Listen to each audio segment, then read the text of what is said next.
আশা করি সবাই ভালো আছেন। আল্লাহর রহমতে আমরাও ভালো আছি। ওয়েদার ঠান্ডা ঠান্ডা এবং বৃষ্টি পড়তেছে, প্রচুর ঝড় হচ্ছে অনেক জায়গায়।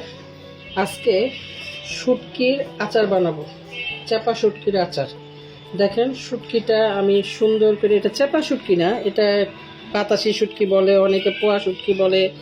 শুটকিটা সুন্দর করে ধুয়ে আমি মাথা ফেলে দিয়েছি এবং পেটের নাড়িগুড়িগুলো সব পরিষ্কার করেছি। আমার পেঁয়াজ লাগবে, কুচানো রসুন লাগবে, পুরানো আচারের তেল আর একটু আচার লাগবে।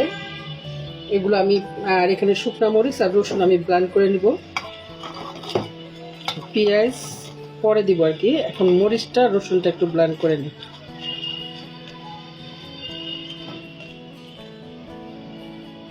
মরিচটা আমি ভালো করে পরিষ্কার করে গরম পানি দিয়ে ধুয়ে নিয়েছি। এখন এটা আমি ব্লেন্ড করে নিয়ে আসতেছি। এই যে আমি রসুন আর মরিচ একসাথে ব্লেন্ড করে নিলাম।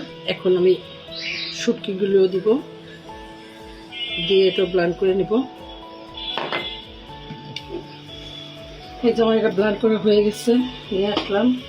এখন এটা ভুলেও কিন্তু সরষের তেল, সয়াবিন তেল দিবেন না, সরষের তেল দিয়ে করবেন। প্রথমে কম করে দিলাম তেল দিয়ে, এখন পেঁয়াজগুলো একটু ভেজে নিব।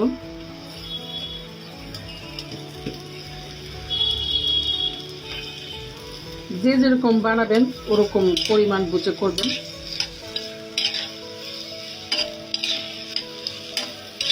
পেঁয়াজটা একটু নরম হলে তারপরে আমি রসুন বাকি জিনিসপত্র আস্তে আস্তে দিব। পেঁয়াজটা অনেকটা নরম হয়ে গিয়েছে। এখন এই যে রসুন, দেশি রসুন এবং ইন্ডিয়ান রসুন দুটোটা একসাথেই দিয়ে দিলাম। দেশি রসুন অবশ্য আমার কাছে ছিল না, আপনাদের কাছে থাকলে দেশি রসুন দেন।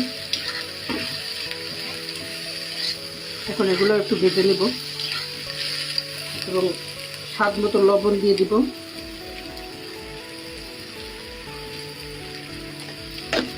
পরে টেস্ট করে দেখবো, যদি লবণ কম হয় তাহলে আবার দিব। এখন আমি শুটকিটা দিয়ে এগুলোর সাথে ভাজা ভাজা করব।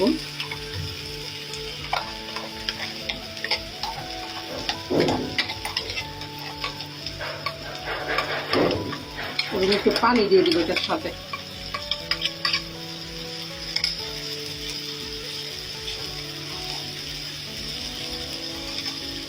এটা ধুয়ে, ভাতটা ধুয়ে সুন্দর করে একটু পানি দিয়ে দেবো। মরিচ যদি ঝাল হয় পেঁয়াজ বাড়াই দিবেন। মরিচ কীরকম ঝাল সেটা বুঝে বা কমাই দিবেন আপনারা যদি ঝাল না খান। আর আমরা একটু ঝাল খাই, কারণ শুটকি মানেই ভর্তা মানেই ঝাল, আর এটা তো আচার হবে, এখানে আর একটু ঝাল হবে। এখন এইটা একটু এগুলোর সাথে, সবগুলোর সাথে একটু ভেজে নিই। আরও তেল দিয়ে দিব এবং এই যে আচারের তেলটা একটু সামান্য একটু আচার রাখছি ওইটাও দিয়ে দিব। এতে আপনার অনেক সুন্দর একটা গ্রান আসবে, খেতেও ভালো লাগবে। 6 মাস 1 বছর এই আচারটা রেখে খেতে পারবেন। আপনার কোনো আত্মীয় স্বজন বিদেশে বাড়িতে থাকলে তাকে পাঠাতে পারবেন। সাথে একটু ভিনেগার দিয়ে দিব পরে, এটা আরও ভাজা ভাজা হবে, একদম লাল লাল হয়ে যাবে তখন। অনেকটা চেঞ্জ হয়ে গেছে। এখন আমি 1 চামচ ভিনেগার দিয়ে দিব, যেটার কারণে আপনি 6 মাস 1 বছর এই আচার, এই শুটকিটা রেখে খেতে পারবেন, কোনো সমস্যা হবে না এবং আপনার আচার থাকবে অনেক ভালো। যাকে দিবেন সেও খেয়ে অনেক মজা পাবে। এটা আমার কালার আস্তে আস্তে চেঞ্জ হচ্ছে, এটা নাড়ার উপরে রাখতে হবে, নাইলে লেগে যাবে। দেখেন আমার শুটকিটা একদম কালার চলে আসছে শুটকির আচারের।